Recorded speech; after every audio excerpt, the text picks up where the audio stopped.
Coucou tout le monde, j'espère que vous allez bien. Aujourd'hui je vous retrouve pour une nouvelle vidéo et ça va être une vidéo point lecture concernant le premier tome de la trilogie Les Ailes d'Émeraude d'Alexiane de Lys aux éditions J'ai lu, donc que j'ai en format poche. C'est une saga qui date un petit peu déjà parce qu'on nous dit qu'elle a gagné l'auteur le prix de l'imaginaire Nouvelle Plume en 2014. D'ailleurs le troisième tome en poche est sorti je crois bien en 2018, donc voilà, je me lance dans cette saga un petit peu après la tempête, après tout le monde, mais on a un petit peu l'habitude maintenant. On suit une jeune fille qui s'appelle Cassiopée qui va avoir 18 ans et à 18 ans, elle est obligée de quitter l'orphelinat. Elle y est depuis très longtemps. Sa mère est morte dans un accident de voiture et son père, je crois, les avait quittés avant.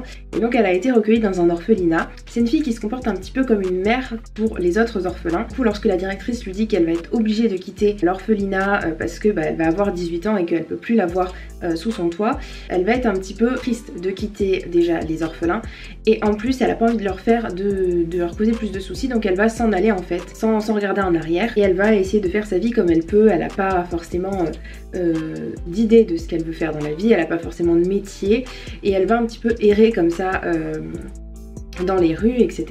Et elle va faire des rencontres des fois un petit peu compliquées avec des personnages qui vont lui vouloir du mal. Elle va rencontrer notamment une personne qui s'appelle, je ne sais déjà plus, Gabriel, et qui va être une sorte de garçon déjà très séducteur, très beau, mais Cassiopée sent déjà que ce garçon est particulier et au début elle a vraiment du mal avec lui parce qu'il est vraiment assez hautain. Et du coup ils vont être amenés à se revoir plusieurs fois et jusqu'à ce qu'il l'emmène en fait à l'écart des autres personnes, à l'écart des humains, parce que cette jeune fille est particulière et donc il va l'emmener avec lui parce que Cassiopée se rend compte au fur et à mesure qu'il y a quelque chose de bizarre qui lui arrive dans le dos et en fait ce sont des ailes qui sont en train de pousser et elle va s'intégrer en fait à ce petit monde. Elle va découvrir qui sont ces personnes-là, comment ça se fait qu'ils ont des ailes dans le dos, quels sont leurs pouvoirs, etc. Elle va intégrer une sorte d'école pour parfaire ses pouvoirs.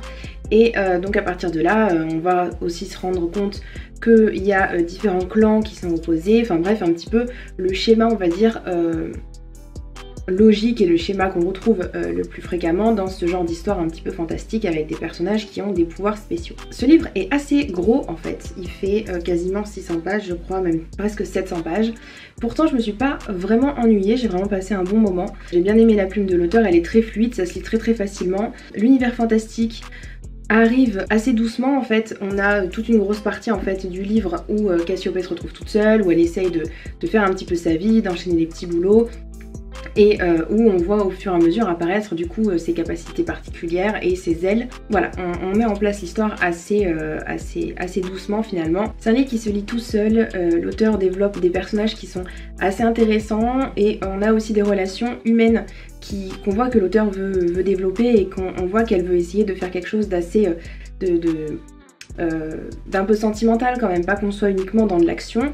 On a toute cette histoire autour des orphelins et de la relation qu'ils ont avec Cassiopée. Après il y a aussi cette histoire forcément d'amour entre Gabriel et Cassiopée. On sait dès le début de toute façon comment ça va se terminer.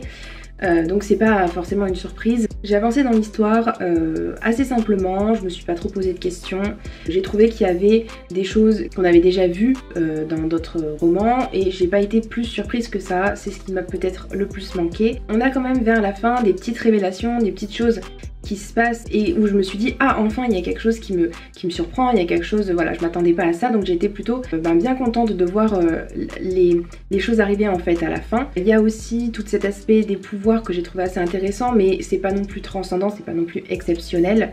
Globalement ce qui m'a gênée dans ce roman, c'est que l'auteur voulait faire de Cassiopée une héroïne qui ressemble trop à une héroïne avec tout ce qu'il faut là où il faut, et même les petits défauts de sa personnalité en fait ne sont pas vraiment des défauts. C'était pas fait dans la demi-mesure et on s'attendait à ce qui allait se passer.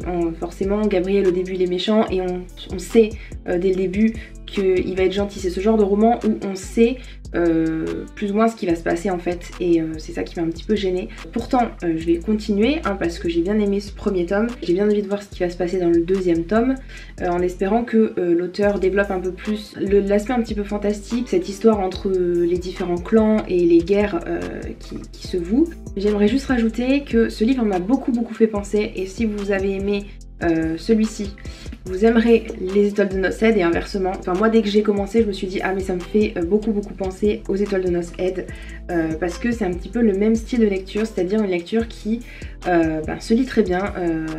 Il y a des personnages fantastiques, il y a des sortes de pouvoirs, et on lit ça, on sait plus ou moins à quoi s'attendre, on sait que les personnages vont tomber amoureux, on sait qu'il va y avoir tel ou tel problème à tel ou tel moment. Du coup on n'est pas forcément surpris, mais on passe quand même un bon moment. J'avais lu les 5 tomes des étoiles de noces Ed et j'avais vraiment beaucoup aimé, donc je pense que cette saga c'est un petit peu le même genre de lecture.